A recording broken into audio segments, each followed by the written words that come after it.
Prof, good evening. Welcome to the show. How are you doing? Very well, by God's grace. How are you keeping up? And are you still doing surgery? Yes. You cut people's body? Still? Yes. You enjoy it? It's scary? It's not scary. I mean, it's just like engineers, fitters working on their engines and so on. So to them, they deal with engine oil, we deal with blood and things like that. So when you are finished cutting somebody and he's okay, he's healthy, and he comes to you back in the consultation to say thank you or something, you look at him and say that, oh, you had to see I saw it before and all that. Does it occur to you as a doctor? No. I mean, the beauty is, recently a young man came to me. We operated on him when he was 3 days old. 3 days? 3 days. A child? A child, a baby. And he's teaching in the university, lecturing in the university, and that gives me joy. You know. Oh, you operated on the child when he was 3 days old? Yes. And today he's a lecturer? Yes. Oh, my goodness. Oh, wow. A lot of doctors and nurses, engineers. Who you had operated upon? Yes. Do 3 days old have heart problem that you need to operate? Oh, yes. And sometimes also problem with the gullet. What's the gullet? The esophagus. When you chew and you swallow the thing that... The only esophagus I know was a nickname of one of my seniors. Esophagus. What does it mean? The tube, when you swallow, the tube that the food passes through before it gets to the stomach. Sometimes in some babies, the tube is not well formed. There's a gap, which you have to bridge. You, the surgeon, will bridge? Yeah. What do you use to bridge? No, you have to mobilize it and then rejoin it again. Whilst the person is asleep? Yes, in theater, of course. Yes. I admire your work. If you don't do that, the child will not be able to feed because the food will not get to the stomach, but rather come up and go into the lungs and kill the baby. That is why we have to do it so quickly. I see. When, in those days, the Ghana Medical Association in the 70s were campaigning against Achampon, and some of the supporters of Achampon said that, you doctors, you won't concentrate on your work, you are doing politics. Professor Eastmond didn't do politics. But then when the Fourth Republic came, there was Dr. and Mrs. Mary Grant, Professor Frimpong, Boateng, Kwame Adokufo, Dr. Kwame Safwedu, and now we have medical doctors in Parliament. Is it a new thing over the last 30 years that doctors are becoming politicians? No, it's not new. It's been there all the time. But Professor Eastmond was not a politician. Eastmond, in a way, was not in active politics, but he was too busy at the time, you know. At that time, Nkrumah had to build a medical school, and he was the first surgeon and also the first head of department, the first chief medical officer, and the first dean of the medical school. So he was very busy, and also the pioneer in heart surgery. He performed the first open heart surgery in 1964. Oh, Eastmond? Eastmond, yeah. Charlie was Eastmond. He a trained heart surgeon? Yes, he trained in the UK using the technology that was available at the time. Okay. It was very primitive, but then he was a pioneer, and he used the technology available in the world in those days. We were lucky to be exposed to the heart-lung machine, so we could operate under less stress. And I'm asking because they thought politics was for lawyers and sociologists and historians. Politics is not for doctors. No, Kwame Adokufo did it. You know, when a doctor goes into politics, it's not because of the glory of politics, but he wants to achieve something. You know, we can use politics to achieve something, and doctors do that better than any other profession because we go in there with passion, trying to achieve something for the country or for the nation. I stood in front of this touchscreen last week after your interview with Bernard Avle on City, and I said that Professor Frimpong Boateng, they said that your son Jojo was in Galamsey and you didn't say anything about it. And you are talking about other people. I'm sorry to Jojo because he's not done anything wrong. He's just your son. He's not a politician. We don't have to be talking about him, but it happens in politics. We are sorry about that. Apologies to Jojo. But I said that, is he a miner? Is Jojo a miner? Is he a mining engineer? No, listen. Jojo, at the time, I came out and said that if you meet Jojo at any mining site, shoot him. But they said he was doing Galamsey. And I said, if you meet him at any Galamsey site, shoot him, kill him. But we don't have Ghana, we're going to kill him. Why? You were the minister, you are in charge. No, he wasn't. Jojo never did Galamsey. Let me tell you a story. Yes. Jojo, after university, did his national service at Anglo-Gold Ashanti. And at the end of it, I know he told me that there were two things he wanted to do: to plant jatropha on the degraded land. What is jatropha? In Kranyebia. Oh, it's a tree. It's a tree, Okay. a small tree. You use the seeds, the oil to prepare biodiesel. Remember, I was preparing biodiesel, and he was in charge. He was doing the biodiesel preparation himself. But that didn't go through because he was afraid that after planting the jatropha on the degraded land, small-scale miners could go later on and then... Where did he get the land from? No, he wanted to use the degraded land at Anglo Gold Ashanti. Oh, where he worked, National Where he Service. Okay. Why is he a miner? How did he end up in Anglo Gold? He did his national service there. What was his background? What's his qualification? What did He did administration with accounting option. Oh, Legon. No, Valley View University. Oh, Valley View. Okay. Admin with, so accounting kind of person. Accounting kind of person. Okay. And then, after that, he came to me and said,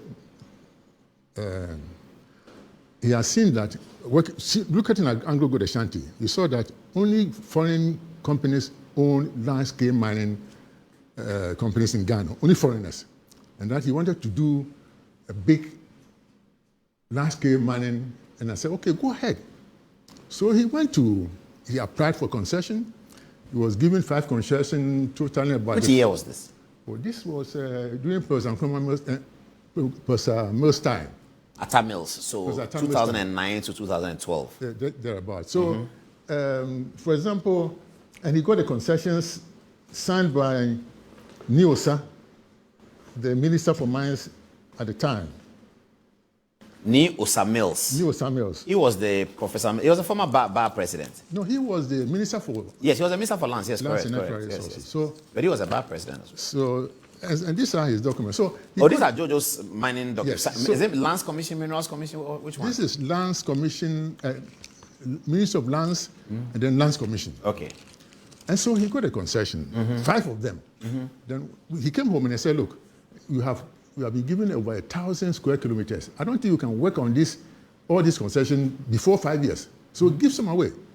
So he gave 3 away and started working. No, say that again. So when he was giving concession, you advised him that the concession is too big. He should return that. Did you give it to his friend, or who did he give it to? No, give it back to Minerals Commission. Or back to the state? Yes, because you see, if we are given the concession, we have to work on the concession, do your reconnaissance studies, prospecting studies, and so on. So he gave that. We did a certain period. So I said, we cannot finish all these things within 2 years or so. So give the concessions back to the state. So he gave 3 concessions back to the state, remaining 2. And so he got his colleagues from British Guyana, from Canada, and from the US, and they started the reconnaissance studies. That means you go to the field with drilling machines, no big machines, nothing, no excavators, no big machines. Take samples, take the samples to the lab, and they analyze them. So he did that. Took them to a lab here called ELS Lab, presented the report to the Minerals Commission. So he must have been working with a geologist? Yes. His geologist was, he's passed away now. Oh, he died? Yes. The road minister, Makwata's brother. Well, Makwata's brother was a geologist. He was a geologist. So he was a geologist. And so when he gave out the 3, he couldn't work on the other 2 because there was a fight between Japikrom and Drobo. That was where the land was. So there was a curfew. Did he pay for the concession? Oh, yes. He paid? If you look at the file, the money that he paid and going through all these processes. Because you say he just finished National Service, Anglo Gold. He had money? Of course. Okay, that's good. That's Dadaba boy. No, not Dadaba. Prof, that's Dadaba. Very Dadaba. No. You finish university, you go to National Service and say, I want to have a concert. Oh, that's brutal Dadaba. He hasn't, it's fine, it's perfect. No, we all want that. We all like that. There are others who did it, and I won't tell you. Okay, fair enough. So anyway, he paid for these concessions? He paid for them. Okay, all right. Started working on them. And then there was this fight between Drobo and Japikrom. So he wrote to Minerals Commission that because of the curfew and the fight, he cannot work on the field. And so that was it. Suspended all operations till today. Till today? Yeah. I don't understand. From Mills time till today? He has never been there because there's no peace in between Japikrom and Drobo. Where his concession is? Where his concession is. But when you were minister, was he not around the mining thing? No. In 2017? No. But people accused him, Solomon, something said that your property, your son is doing Galamsey. This is a very wicked. So what has he been doing with his life, Jojo? His life? Yes, since that time, you say he's not doing the concession. He's doing his business. He's a businessman. Yes. This guy is lucky, man. He's doing business. Yes. Is he married? Yes. Oh, good. He's got 2 kids, two beautiful children. One is 15. I see.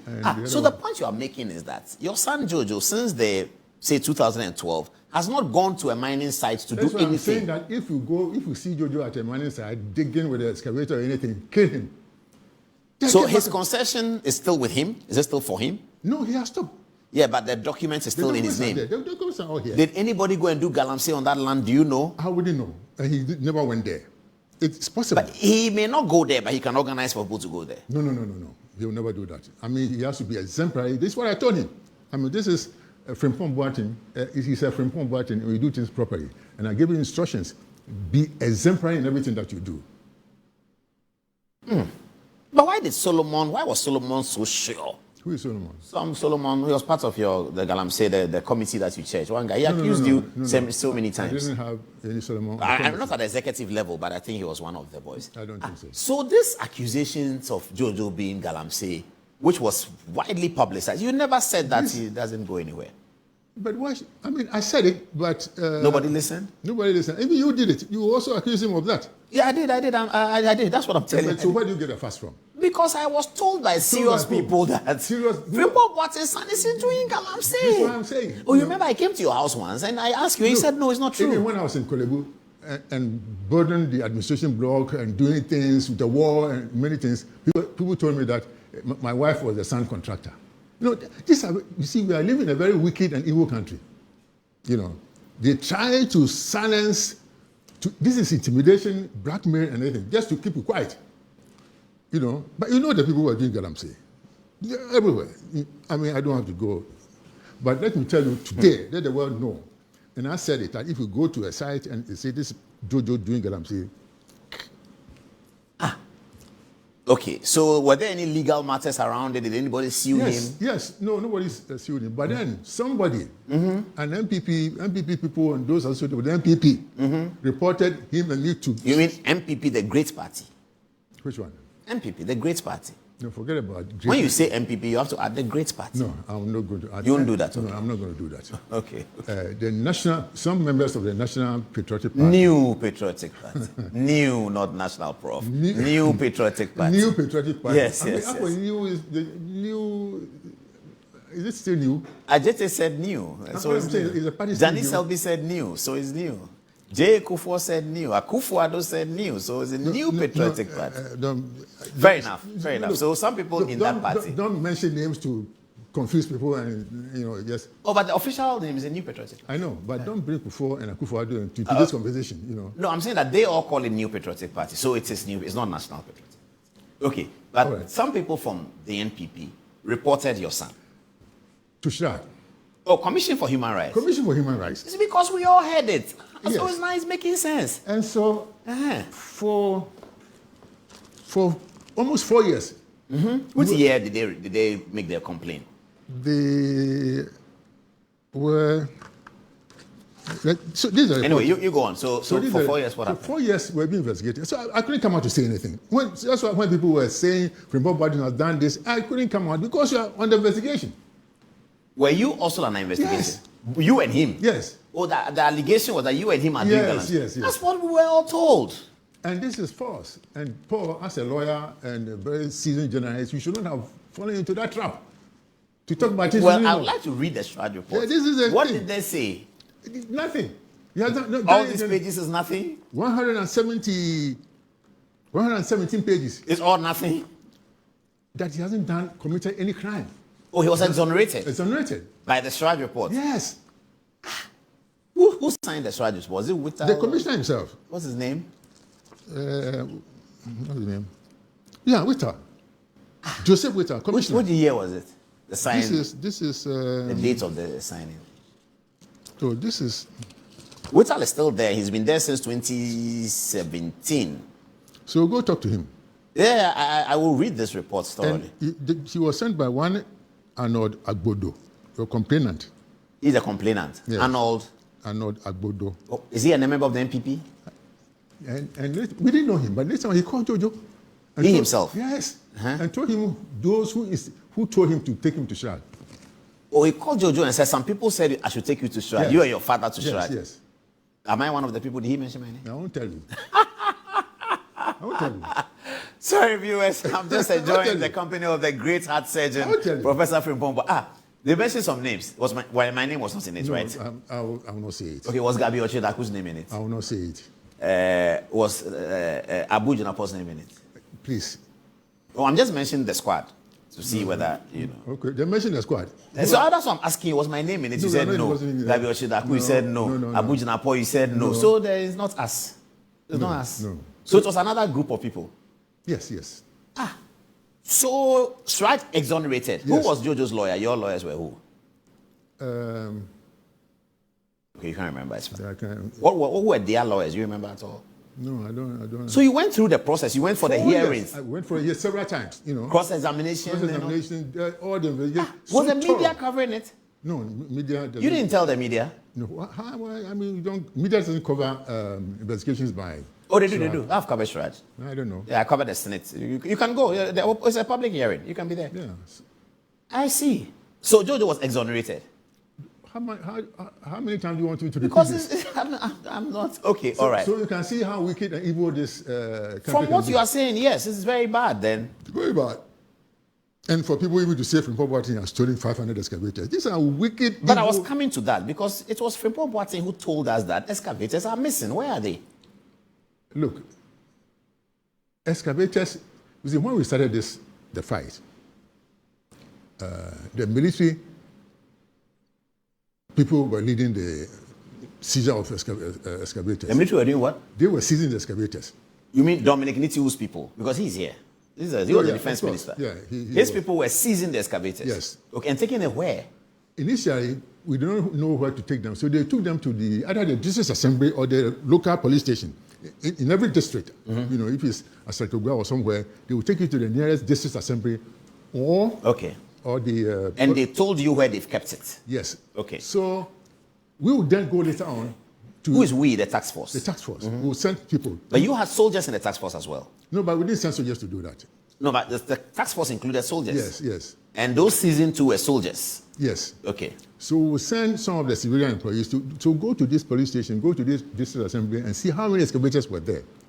And when you go there, what happened was that they disabled them and they would take the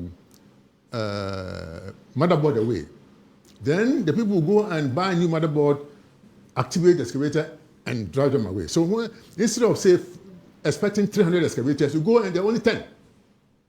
So at the time that the police, the soldiers said they had seized 600 excavators, you could only retrieve about 120. The rest had been taken back to the bush by the owners. The owners? The owners. So you lost control over the excavators? Yes, we lost control because we couldn't... Did you tell the Minister for Defense that I've lost, or the police or the interior? They knew the police. National security? Yes, we told them. So what happened was that we needed a place to keep these excavators. And luckily, our secretary, Charles Bisu, who was very hardworking, I'm telling you, Charles was very hardworking, and I liked him. He brought in a friend, Ekwauzi, who was an auctioneer, and he had some locations where he kept his vehicles. Ekwauzi, the parliamentary candidate for Cape Coast North of the NPP, the last election. In Cape Coast North, yes. He was the first... The very enterprising young man, Ekwauzi. First vice chairman of the party in the central region. Yes, he was that one too, yeah. So he had some depots in industrial area, Uyarifa, Tema, and elsewhere. So that's where, when the excavators were seized, we got low bears and then took them to those. So I thought that they were very safe over there. Then what happened? I was getting reports from ministers, particularly Barbara Otenjesi. She comes from a very important mining area. I said, Professor, people are saying that their excavators are being stolen and sold. I said, Barbara, do you have any evidence for that? So, and then I was under pressure. For example, Nana Bediato called me and said, I should sack Ekwauzi. I said, and what has he done? He said, years ago he did this bad thing in the UK and he's done this and that. I said, Nana, UK matter is not what I'm dealing with. But if I don't have any evidence that the Kwausi is taking excavators. And so there were several reports. Until one day, the CRD people caught a young man called Seth Mante, who was working with Peace FM. Seth Mante confessed that a Kwausi and another person, John Ofuriatta, not related to the Ofuriattas, were selling excavators and giving the money for him to keep on his account at NRB or so. No, you mean the guy, the Peace FM guy said that? He was Kwausi and some people were selling excavators and he was being given the cash to keep. On the excavators that you were seizing, it was being sold. Yes, some of them. So we got to NRB, got a statement of accounts, and there was a lot of money on that thing. So when I got that information, then I went to Mr. President and said, Mr. President, now I have evidence that this guy is involved in this thing, so I can sack him. And this is what I did. And so that was the history. That's how it came. So the excavators were missing. Some of them were missing. Some. Did you find them before you left? Yes. So you got back 500? Not 500. We can't find the 500. They were back to the bush. You can't trace them. But those that we could retrieve were sent to a place in Asharaboche where we call aviation. And there we were controlling ourselves. We got soldiers and we got people, and they were kept there. And then we had a list of all the excavators there, and then handed over to Asuma Cheme, who became the lands minister at the time, before Abu Jinapo came. So all the excavators there were handed over to the Minister of Lands and Natural Resources. Why so? Why not National Security, Minister of Defense, something? Because these are tools that can be used to commit crime. Why are you giving it to a minister? No. There must be a minister in charge of it. It's ministerial responsibility. You were a minister, and you were in charge of the task force. So why not Defense Minister? No. We all had our responsibilities.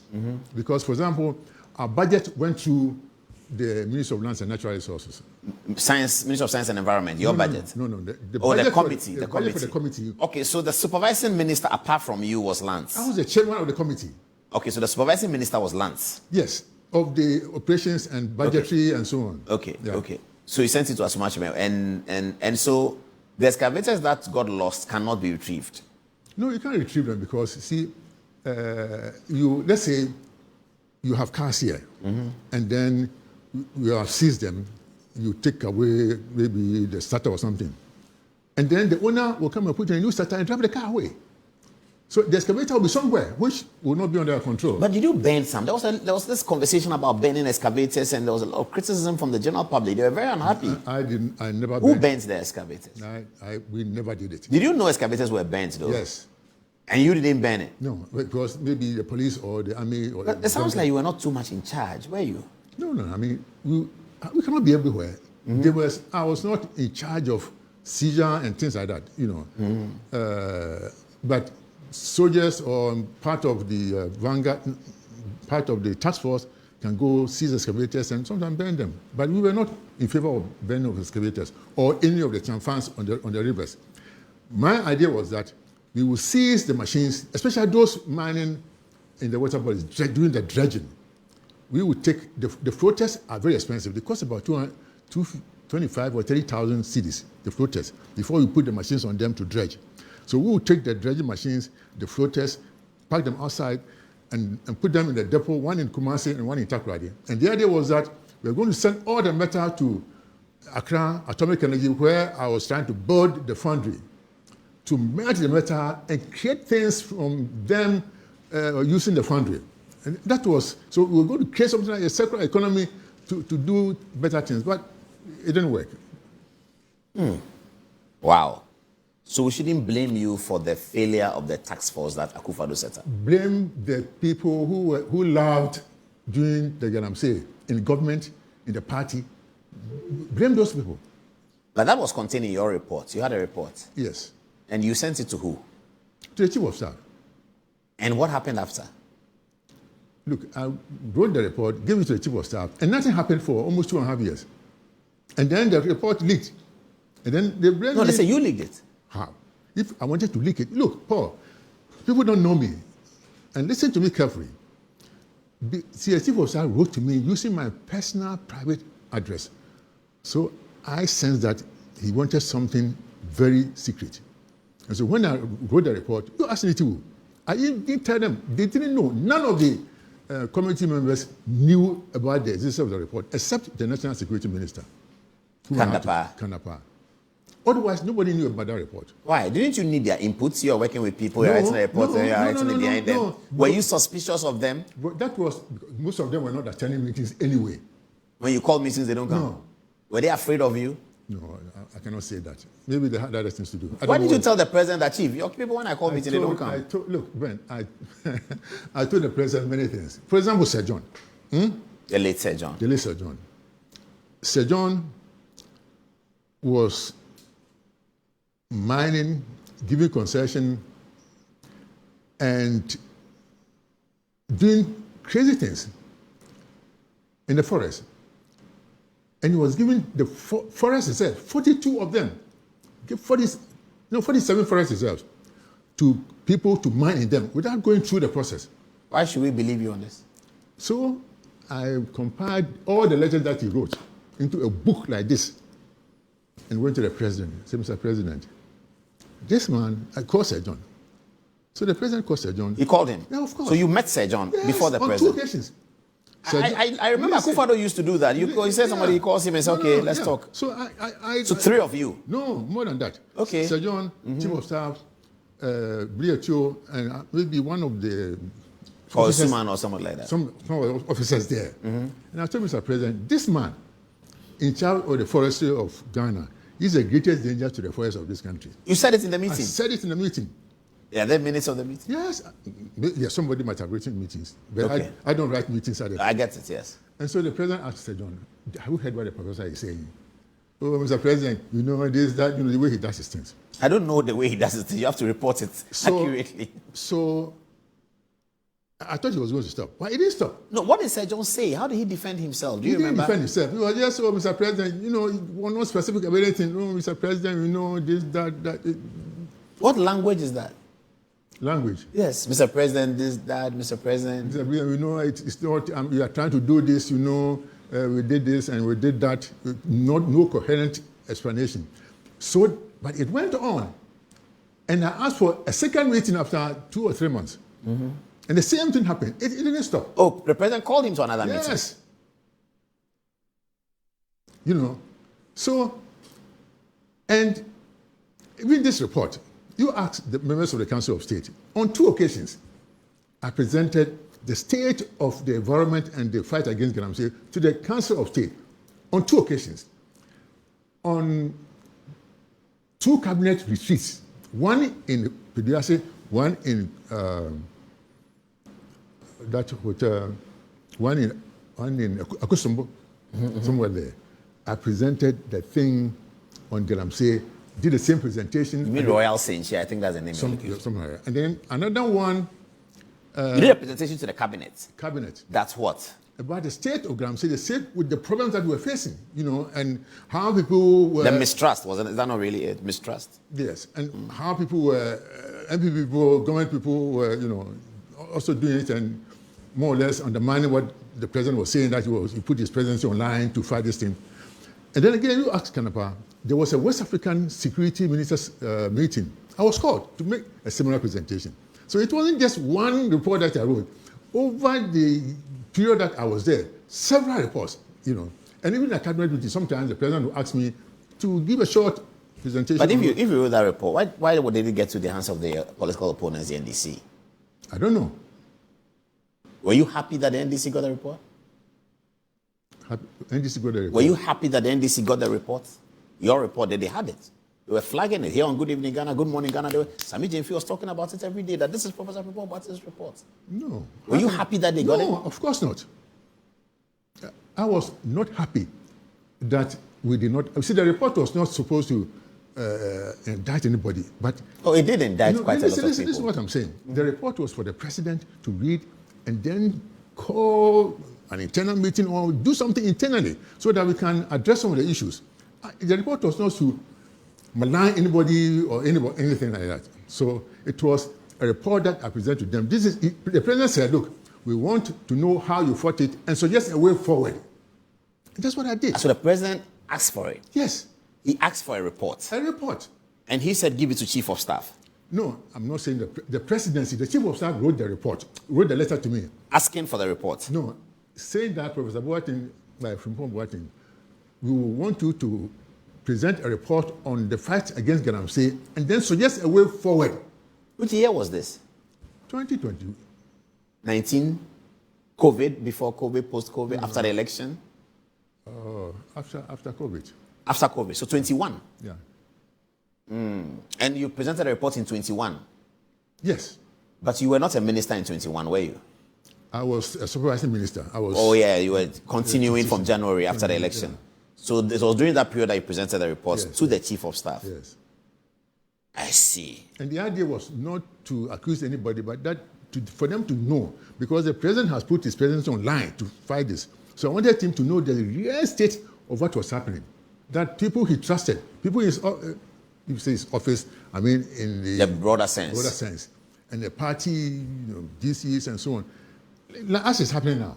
Oh, it's happening now? Of course. I mean, DCs are doing Galamsey? Listen, the Galamsey's position is worse today than it was before. Galamsey today is worse? Yeah, but you see, the NPP doesn't have the moral courage to talk about it. That is why the NDC has got... But you are not talking, you have the moral courage. You are not saying, this is the first time I heard you say Galamsey is worse today under John Mahama. The environment is worse today. Under John Mahama. No, under who? But who is the president? Yes, him. But I've not heard you talking about it. I'm not going to say anything. I'm in court. With who? Gabi Ochidaku, for example. I'm in court. You sued Gabi? He sued me. For what? Yes, your report. No, he sued me that I've mentioned his name in the report. Yeah. But I didn't say that he was doing Galamsey. What did you say? The thing is that I'm sorry, Dominic is not here. Nitu is not here. He's listening to you. He's in the next room. Okay, let me listen. Yes, what happened was that I had a call from a prominent chief in the Ashanti region, that professor. Hey, prominent chief in the Ashanti region. No, I need that. I need you to say that. It's very, very important to me. No. Okay, it's not the Ashanti Hin. No. But another chief in some chief in Ashanti region. Some chief. I want to say prominent in Ashanti. Prominent. No. If I wanted to say that, I would say a prominent chief in Ghana. If I wanted to refer to okay, well, that's what I would say. I agree with that. Okay. So some chief in Ashanti called you. Called me and said, Professor, my people cannot go to their farms. They are being beaten by Chinese. They slap them with the broadside of machete. They are being beaten by soldiers. They are being beaten by... Soldiers? Yes, by macho men. So I said, we'll go. And to authenticate and to document everything, we engaged Erastus. Erastus Asari. So we engaged him for a task force, embedded with a task force, to document everything that was happening. I didn't know him at that time, but I heard that he was very good. So, okay, so we went there. And then we saw a mining company, Heritage Imperial. They were the same people who did the job in Diaso, and Captain Mahama died. Yeah, it was Heritage Imperial, yeah. At that time, they were known as CNG Alaska. But then they came to Ashanti region and changed the name, and the same people. Chinese people? No. Ghanaian and Turkish Canadian. They were in charge of the company. So once we were there, the task force saw 35 Ghanaian soldiers and some macho men. And it was there that Gabi called me. He called you? He called me. That, Professor, where you send your people, they are my clients. And they have licenses, so leave them. I said, Gabi, no, they don't have licenses. I mean, we'll check everything. Sometimes, they are fond of misusing even prospecting licenses to mine.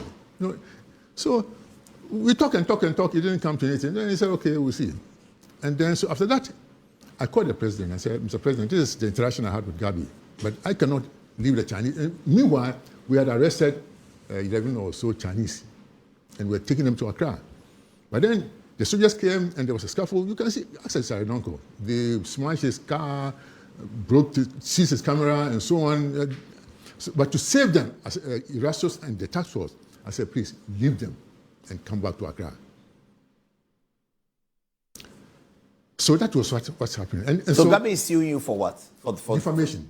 What did you say about him? No, that I said he's connected with illegal mining. Oh yes, but did you say that? What? Did you say Gabi is connected to illegal mining? This is what I'm saying. And this is what I said in my report. That I was shocked to see that he was. I mean, he's a lawyer. He can. That's the point. Say anything. But then, your brother is a president, and he has access to fight this fight.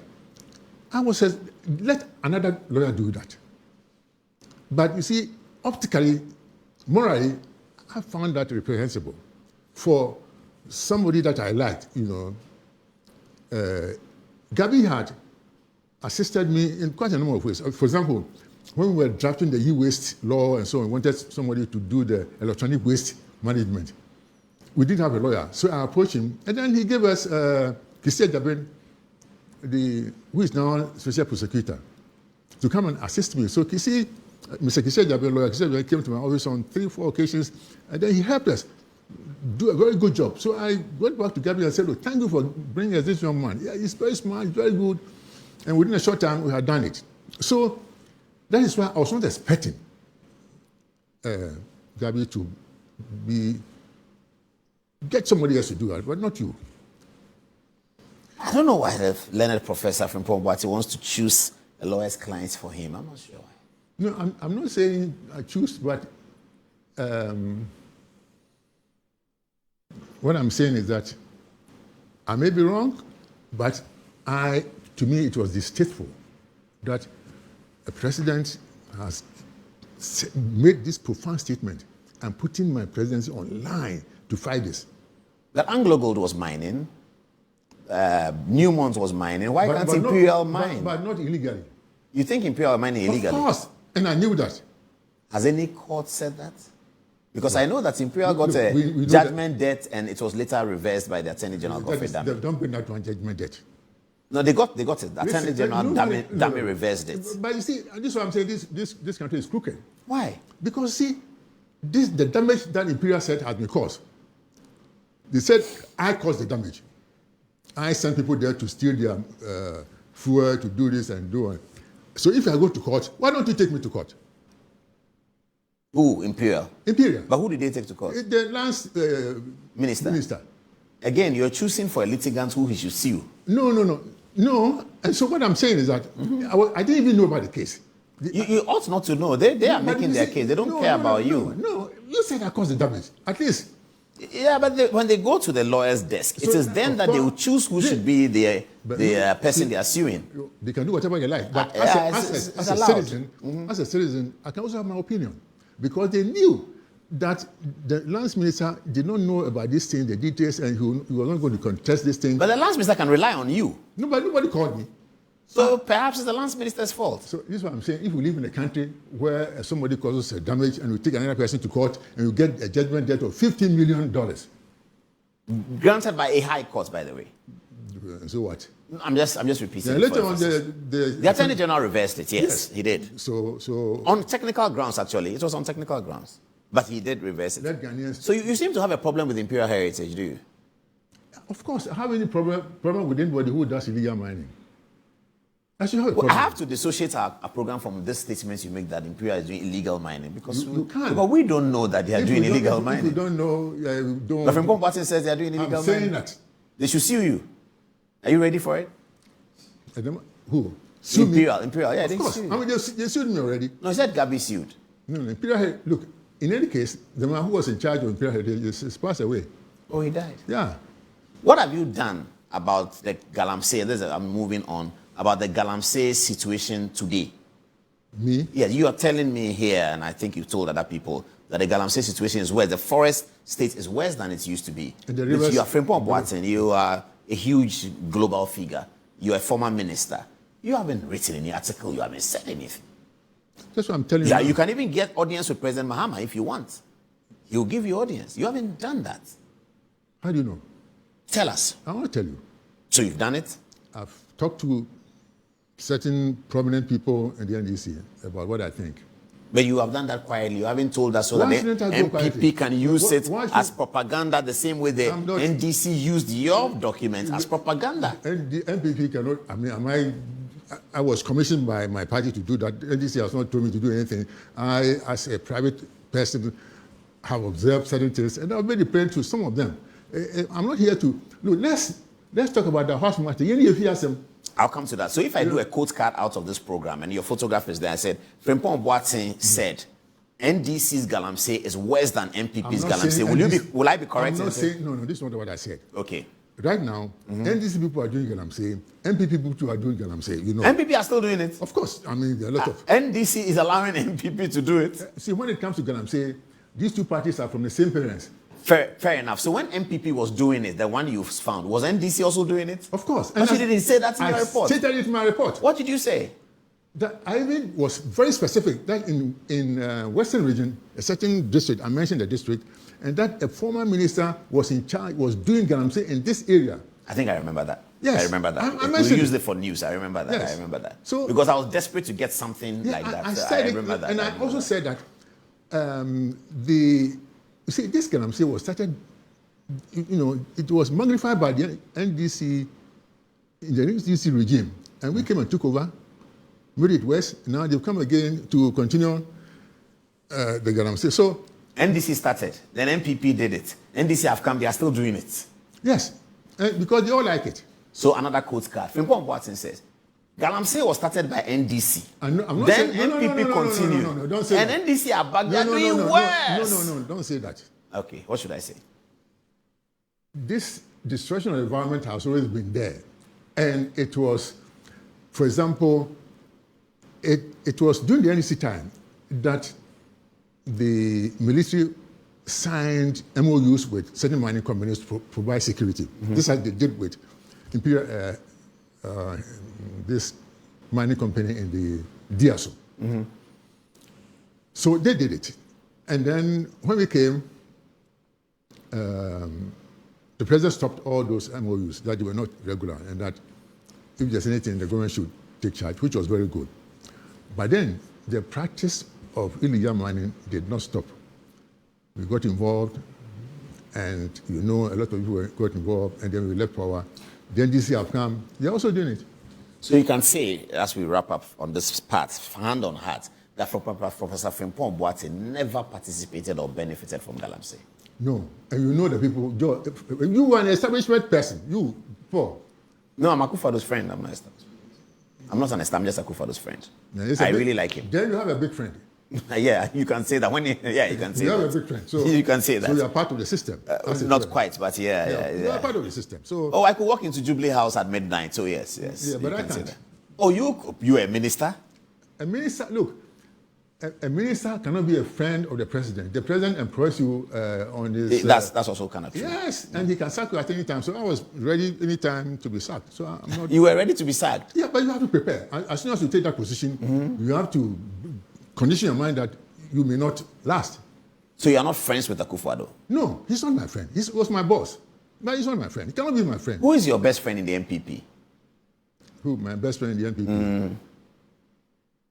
Oh. I have several friends like you may not know. Oh, I know. No. Are you talking about people in Western region or Ashanti region? No, even in Accra. So you will not. Woon to me is not your friend. No, he cannot be my friend. He cannot be. No. Okay. Oseche Mensah-Bonsu is not your friend. No, it's not my friend. It's a colleague. Oseche Mensah-Bonsu. Yeah, the majority leader in Parliament. Oh, yeah, I thought we were referring to the regional minister. What was his name? The Ashanti regional minister. The former one. Simon. No, Simon. I don't mean. I mean Oseche Mensah-Bonsu, the majority leader. Oh, yes. Is your friend? You see, friendship it has several layers, you know. Okay. Joe Gate, is he your friend? Joe Gate is my friend. So at least I've gotten someone who's your friend. So Godfrey Dame, is he your friend? Who is Godfrey Dame? The former Attorney General. No, he's not my friend. I don't know him. You don't know him? No. He's not my friend. I mean, he's a colleague. You know him? Yeah. So it's not. Yeah, Osafo Mafo. He used to be my friend. But, used to be? Yeah. What happened? I don't know. Huh? He's a nice man. Very wise. Look, he's a very nice person, wise man. But I didn't agree with some of the things that... Other things, okay. So, J. Kufuor, you say is your boss. Who? J. Kufuor, is he your friend? More than that. He's more than your friend. Yeah. Kwame Addo-Kufuor, the doctor? He's my brother. Oh, he's like a My brother. senior brother, yeah. Ah, okay. So I'm sort of understanding the people. So Flight Lieutenant Rawlins, friend? He was my brother. Oh, more than friend. You know, Dr. Mary Grant. Yes. He always said he had two children, two adopted children. The first one was Jerry Rawlins, the second one from Boateng.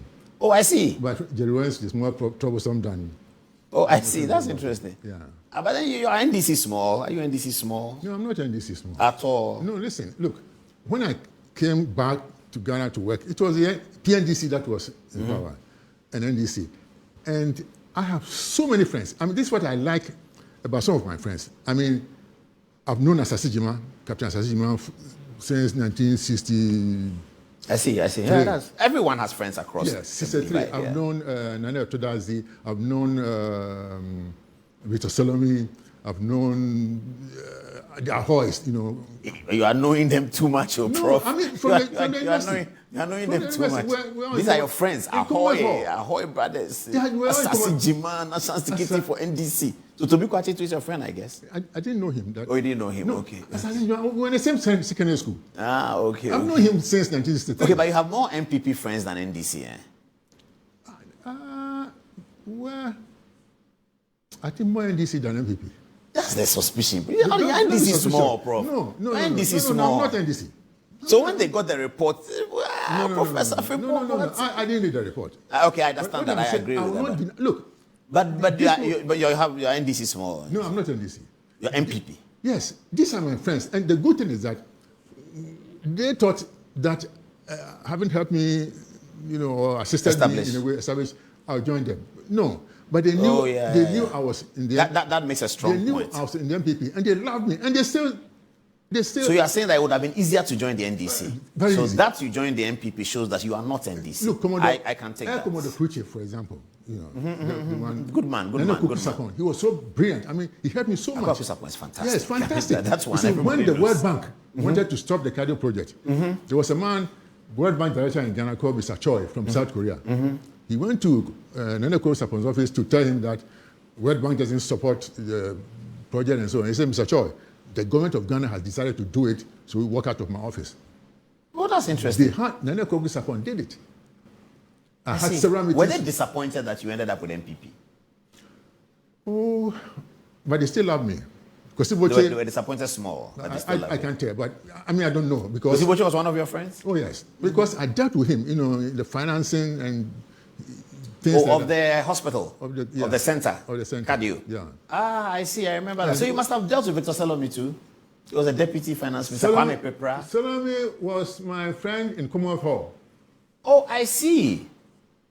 Oh, you really should have joined the NDC. I'm sure you'd have. No, I mean, so when I say I'm MPP, I get it. Little minds disagree in their minds. Who are little minds? So you know them. Oh, Prof, I don't know These them. small lawyers in their party. Small lawyers? In their party headquarters, you know. Party headquarters? Yes. You know them. Small lawyers? Who is a big lawyer? Listen, one of them said, Frimpong Boateng was privileged to be appointed a minister. He enjoyed, he was a minister. Anybody who said a minister enjoyed or is a thief or a potential thief. A minister cannot enjoy unless he's stealing. Look, you can't enjoy. As a minister, I want to be a minister in future. Why should I abandon it? Listen, as an science, Minister of Environment, Science and Innovation, my salary was 15,000 cedis. It's not about salary. We all know. No. So where is the enjoyment? It's about the deals. The gigs, the deals. I don't do any deals. I don't do anything. But you're going to award a contract to somebody. You don't do deals. I didn't award any contract to anybody. Every minister will have to award a contract for the growth of the ministry. No, but we didn't do that. Who did it? Who awarded contracts? Environment contracts. Who awarded it? No, we don't. Environment has no contract. Okay. No, we did. There is not a good ministry if there's no contract. This is what I'm saying. There's no good for all these small boys in the small boys to say Frimpong Boateng was a minister he enjoyed, that person is a potential thief. So if I'm offered by a future president, environment ministry and communication, the telecom, which one should I take?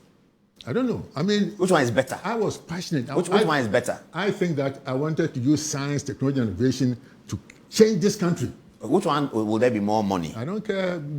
I don't work for money. Which one has more traveling connection? You know it. You people know money, so you know it. Oh, Prof. I don't. You are such a great man. But you see, you ask the president, Nana Akufo-Addo. I liked him. I'll ask him. Ask him. I'm not a greedy person. I didn't see anything. I didn't know deals. I didn't sign any contract. Somebody sent me a text to ask you that you live in a plush bungalow at Northridge, where I've been coming. That is it yours or is it for government or did you buy it? Where did you get it? That's not a person's business. Oh, I've lived there since 1996. In fact, I made that point that you lived there when Rawlings was president. Yes. Yeah. So I'm not going to answer that question. It's not his business. You answer it. This is a faceless coward who cannot approach me to ask that question. Why should... But you're a public person. No, but so if I go on radio interview and they ask me that, a text message has come, Mr. Adomotri, do you live at Northridge? They say you live at Northridge near Metro TV. Then I say that it's not his business. I mean, it's just his business where I live. People who ask such questions... No, they say that where you live is government owned. That's the point. If it's easily gone, nobody will worry. Let the government come and take it. Which government? Whatever if it's government, well, then for the government should come and take it. It's not his business where I live. I've lived there since 1996. It's a hair, actually. It's a hair. Well, I don't care wherever the person is. Okay. So what I'm saying is, so you think the people who live in East Legon and things like that are clean or what? No, nobody's saying that. They're just saying that where you live, say you live, it's a government property. How did you acquire it? Did you buy it? Tell that lady where I live is not her business. She leave me alone. Can she visit though? For what? Prof, okay. I have to move on with the interview, Prof. Time is running. Yeah. You said that the NPP is a fake party and everybody was angry. But you have clarified that you didn't mean the whole party, you meant the leadership of the party. Yes, Paul. Those, when I said that, the people really knew exactly what I was saying. But they wanted to recruit others so that they can get a big army to fight me. That is why they say, oh, Frimpong Boateng said the whole party. I will not say the whole party is that. You know, I'm a member of the party. But we have a bunch of people who led us to a disgraceful defeat. Did you vote? Just to come in. Did you vote? 24th December, 7th December 2024. Did you vote? No. You didn't vote? I didn't vote. Whoa. And I said it. You didn't vote for Dr. Bawumia? No. Your party's presidential candidate. Your vice president, you sat in cabinet with him. Because I didn't like the way he was elected. Did you tell him that you didn't vote for him? Who? Dr. Bawumia. He's not my friend. I don't meet him. If you were the person that Nana Akufo-Addo made running mate, and you became vice president, and you became the party's presidential candidate, and I was a minister for whatever, and I go on television and say, I didn't vote. I didn't go to... I wasn't a minister. I was a free person. No, you were a minister in the first term. Yes. Did you vote in 2020? Of course I did. Did you vote for Nana Akufo-Addo? Oh, exactly. Is it because you were a minister at that time? No. Because we all loved the way Akufo-Addo was elected as flag bearer. But you see, if you trace people's hands, if you bribe the crooked and intimidate the coward for people to vote for a candidate, the backlash is what you saw. Who did that? Who bribed who, intimidated who? You are an establishment person. You know that... No, I was following the election. I followed many NPP contests. I've been following since 1998. Because I saw the Dr. Bawumia election. I supported him. Some of them showed me the money they were giving and what they were told. Oh, but that's been happening from all contexts. So when we went to Legon in 2007, Akufo-Addo versus Alan, people were giving money in envelopes. Is that bribery? They say it's for TNT. You have run for president before, Prof. Didn't you ever give anyone TNT? No, that is different. But that's what you saw. No. Look, you are behaving as if you don't know what bribe is and what TNT is. But that's what I'm saying. So how much was... You said they gave them envelopes. That's for envelope. Big, fat envelopes. How much was in it? I won't tell you. Go, you know these things. Okay, so the size of the money determines whether it's bribery. Let me come to the point. Yes, please. So I didn't like the way it was done. We were defeated.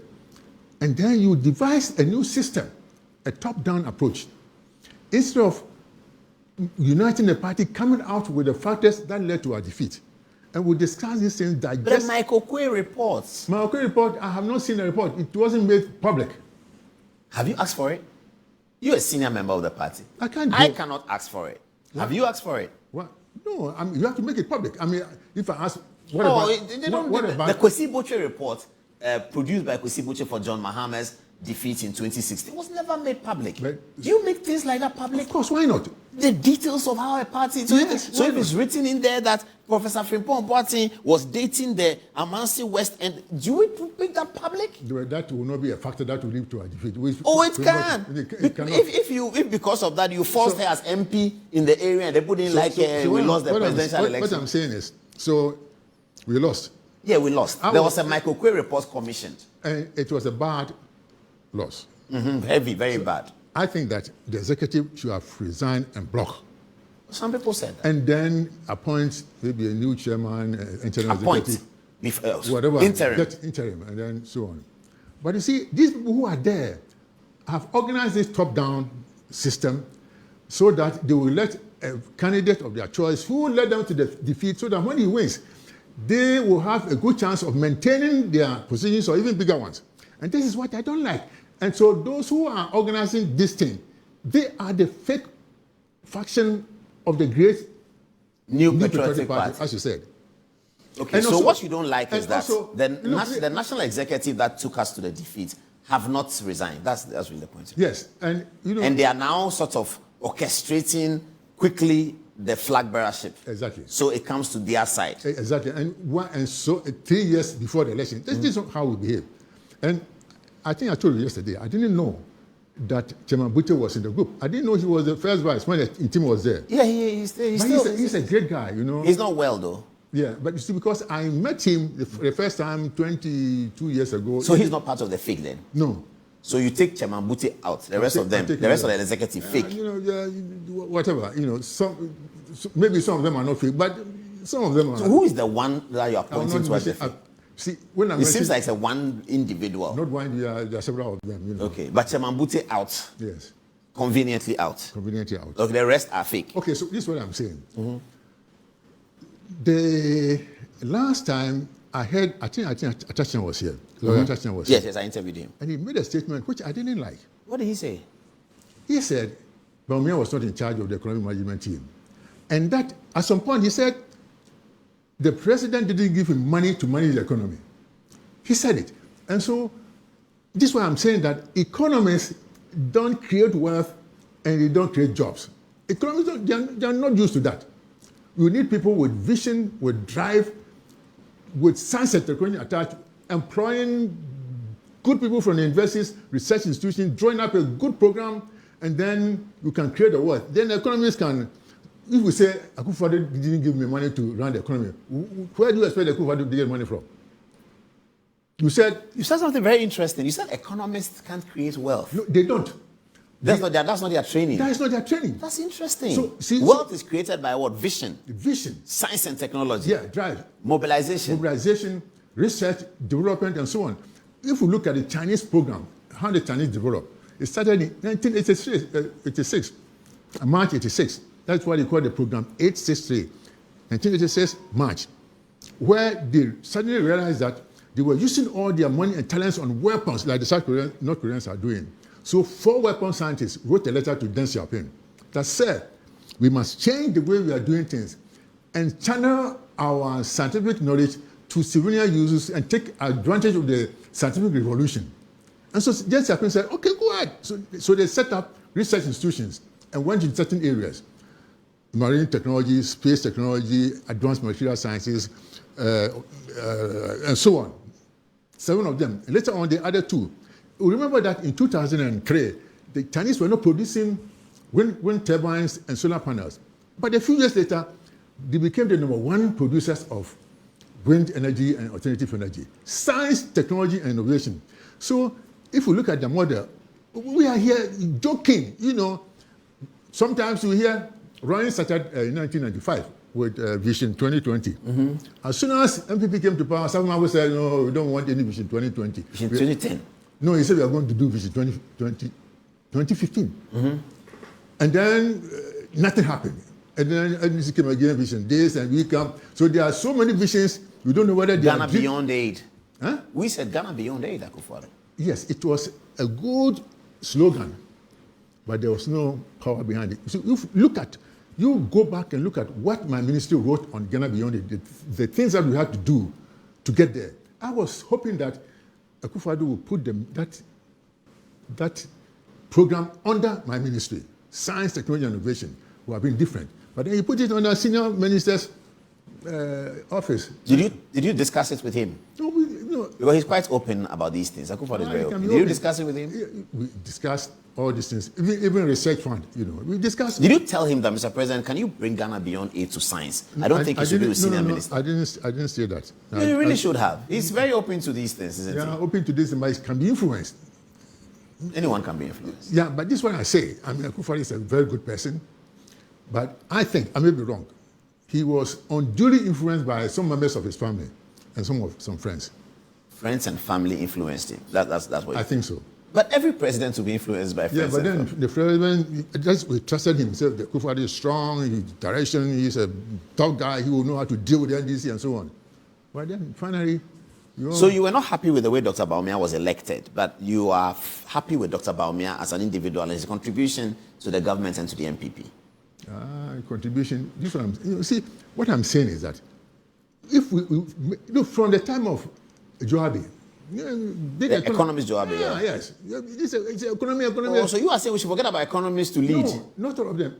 If you Kwame, for example, he knows the boundaries of an economist and what to do. That is why in 2019 he found money from the MasterCard Foundation for MEST and Ghana Institute of Engineering to organize a conference in Piduase, which the president opened, what we call the technology conference. How to bridge the technology gap. What to do to make I remember that conference. Yes. Very, very impressive. I'm telling you, the things that we came up with, and nothing happened. Nothing happened. I was so disappointed. So Kwame P. is a good economist. Yes, so because he knows what to do to create wealth and generate money. But if we sit down twitching with interest rate and they're talking about this digitalization today, tomorrow, we buy a software. Look. Without digitalization, our society would have been very different. But you are talking about science. No, listen. But Bawumia's standard of digitalization should not be the ultimate standard in Ghana. Because there are people who understand this more than him. People were doing that before we came to power. Look at Professor Nina Kweno. Oh, I'm sure Bawumia engaged with him. I think I know that. No, give to them. The specialists don't engage anybody. Give it to them. Or give it to the computer department of a university. University of Ghana. But there were specialists who worked on it. If you look at Moses Baden's company, Margins, they're a great company. Listen. They are very good people. I'm telling you, we are not making use of our universities. That's true, though. But the digitalization is important. I told you that Takoradi University, Technical University, they are into oil and gas. That's your core area. But nobody cares what they are doing, so they just give them certificates and they go. So what are we preparing them to do? Last year or 2 years ago, I read that a boy, a science engineering student at Ashesi, had developed an absorber system for vehicles. Fantastic. So my idea was that we'll build this foundry machine tool center and then we'll engage these people, see how we can move this from prototype to industrial scale. You sound like somebody who should run for president if you were not 76. You sound like that. You see, the thing is, Frimpong do not like me. Who will not like you? The Ghanaians. They won't like you. Ghanaians respect you. They love you. They do. But I say there are too many thieves in this country. Thieves? Yes. What do they steal? Our money. The Ghana money? Yes. And some NDC people stealing? No. I'm not mentioning. See, when it comes to corruption and these things, NPP and NDC, they are from the same parents. So they're also stealing, eh? No. Paul, you just want to put more money in my mouth and let me. No, I just want to get a quote card where Frimpong Boateng says NDC are stealing. No. I love that. The should be Frimpong Boateng is saying that when it comes to corruption and these bad things, the NPP and NDC are from the same parents. Therefore, NDC are stealing. No. They have the same DNA. Who steals more? NDC, right? What? When it comes to corruption, NDC is worse, right? No, don't say that. I'm asking. Don't say that because you're a friend of Nana Adedanko Akufo-Addo. I'm not saying that. No, when it comes to corruption, NDC is worse, I'm asking. No.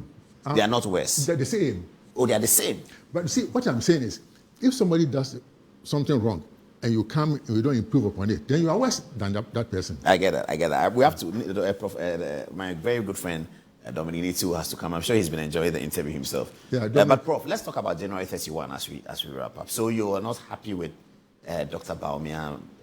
He's the front runner anyway. I don't care whether, no, what I'm saying is, I'm not talking about those elections. What I'm saying is that if we want the party to change, the party, NPP is not what the NPP was, is not what it is now. Everybody knows that it has changed. Obi as NPP, now say. So if we want a change, I'm talking about a pathway to rebuilding the party. If we want a change, then dump Bawumia, don't vote for him. And when you don't vote for him, all these people in the party who led us to that defeat will go away. And then the party will have the chance to elect new people who are passionate, committed to lead this party. That's what I'm saying. So what candidate do you want them to vote for? I don't support, I'm not endorsing any candidate, any one of them. You're not endorsing any candidate? No. Do you have a vote on the president? You should. Former minister, you should. You have a vote? Have you registered your vote? I don't know. I should vote. I should vote in the headquarters, isn't it? No, the headquarters voting, they've stopped. Your constituency, which is where? My constituency. But you can do Kole. So you have not told the national headquarters that you want to vote. You've not told the elections committee that you want to vote. As a former minister, you are entitled, but you have to go and register it. They should have told me instead of... They've announced it. Instead of saying we are going to sack Frimpong from the... Yeah, they said they want to sack you. Let them go ahead. They have invited you for a meeting. No. They haven't? No. They will go before me. Go where? They will sack themselves. Which people? Those people who are clamoring for my dismissal. You are referring to Justin Kodia, my good friend. Is he your good friend? Oh, he's a nice guy. I mean, I'm told that when we started constitutional rule in 1992, he was 8 years old. Is that true? It may be, but what's the point? The point is that you don't write a letter sacking somebody less than 6 hours after the close of a program that he said that. I had a program with Bernard Avile. It ended at 10 something, and by 5 o'clock the statement was out. 5 a.m. Yes, 6 o'clock it was. People were showing them to me, sending it to me. That's very shiship. That's what I'm saying. You were offended by that. I'm sorry. Oh, no, it's part of it. Even Jesus was insulted. Oh, I'm sorry because Kodia must have been doing his work as general secretary, but looking at you, 76-year-old Professor Frimpong Boateng, you shouldn't be receiving a letter from the NPP at 6 o'clock in the morning. This is what I'm saying. I'm really sorry about that. This is what I'm saying, that it's not about the age. When Damboche was general secretary, he was probably much younger. Yeah, he was very young. Yeah, but he conducted himself well. The young people respected him, old ones respected him. This is what we want. We're not talking about age. Even John Bodu, when he was general secretary, he was young. He was very young. He's my nephew. Oh, I see. The mother was a nurse in Kolebu. So John Bodu is a Kolebu boy. He's a nice guy. I see. I'm really sorry about that. I'm sure many people have felt the same. I mean, you don't wake Frimpong Boateng up at 6 o'clock and say, NPP I'm nothing against Dr. Bawumia as a person. What I'm saying is that if you want a pathway to rebuilding the party, dump him. Don't elect him. And if you don't elect him... Dump is a strong word, though. But don't elect him is better. I prefer that. As far as I'm saying, the same thing. Okay. And then these guys in the party headquarters and their backers in the background, they all disappear. And then you have a good chance of electing good people to... Do you think with that the NPP can win 2028? Yes. The next election? Yes. Are you sure? Yes. If there are the changes you are looking for. That you get a good people to manage the party and so not this. See, these people cannot continue. You have to understand it. These guys cannot continue. You seem to think it's an urgent matter. Very urgent. They should have resigned, last year. So your concern is about the national executive? National executive and those who support them, because some people put them there. Some rich people put them there. I don't know whether they are rich or influential, whatever. Maybe you're among them. No, I'm not that influential. Okay, all right. So, Prof, we have to leave it here. Yeah. Please send my regards to Jojo and tell him I'd like to meet him at your house for lunch or something. Yesterday when I told him that I came there, he said, Paul, he was the one who was celebrating that I was doing Galamsey. I said, Jojo, I don't think you should go that far. So I cooled him down. So you can go and visit your brother. I'm really sorry about that. Send my apologies to him. Thank you very much, Prof. Thank you. It's always a pleasure. You can remain because Dominic Nitiwul is coming. He's just coming. Well, I was yes, so you want to, if you want to keep out and see, it's fair enough. We're happy to have you. Okay, viewers, I have to talk to my viewers. We'll take a short break. Dominic Nitiwul is next. Thank you very much for staying with us. Good evening, Ghana is live.